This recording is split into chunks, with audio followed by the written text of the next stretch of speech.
Kasunod ito ng pahayag ni dating Senador Antonio Trillanes na kinausap na ng korte ang higit 50 active at retired police officials.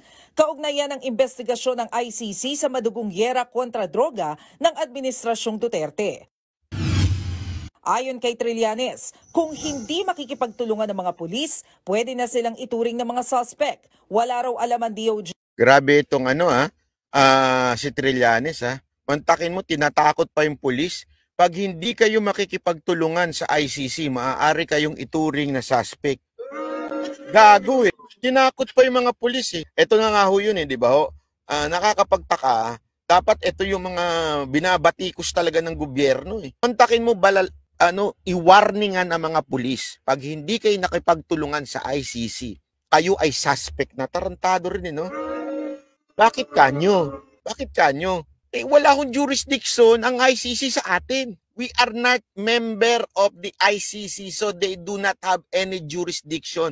And ilang beses na sinabi ng presidente natin yan, we will not cooperate, di ba? With ICC.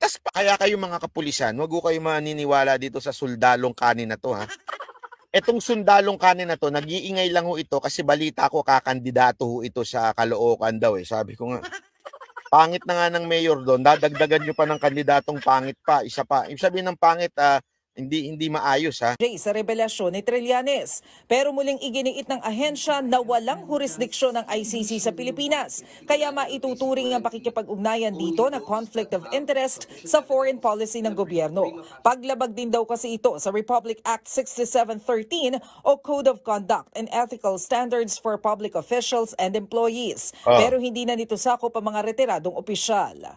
Well, if they are acting in their civilian capacity or personal capacity, then of course we have little to hold over them, no?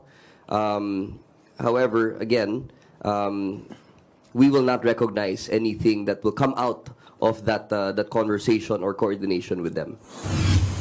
Hindi rin kinumpirma ng Philippine National Police ang pahayag ni Trillanes, pero susunod lang daw sila sa mga direktiba ng gobyerno. Dagdag ni PNP spokesperson Jean Fajardo, hindi maaaring makipag-ugnayan sa ICC ang sinumang pulis nang walang pahintulot ng kanila. Naturalmente, utos na nga ng Pangulo, pinuno ng PNP na huwag makipag-coordinate dyan. Tapos makikipag-coordinate ka?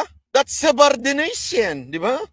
Ang tawag mo sa ganyan ay isang hindi pagsunod sa ating presidente at maging sa PNP chief. Ang linaw ng instruction, wag mo tayong papahintulutan yan. Bakit kayo sasawsaw, anak kayo ng animalo?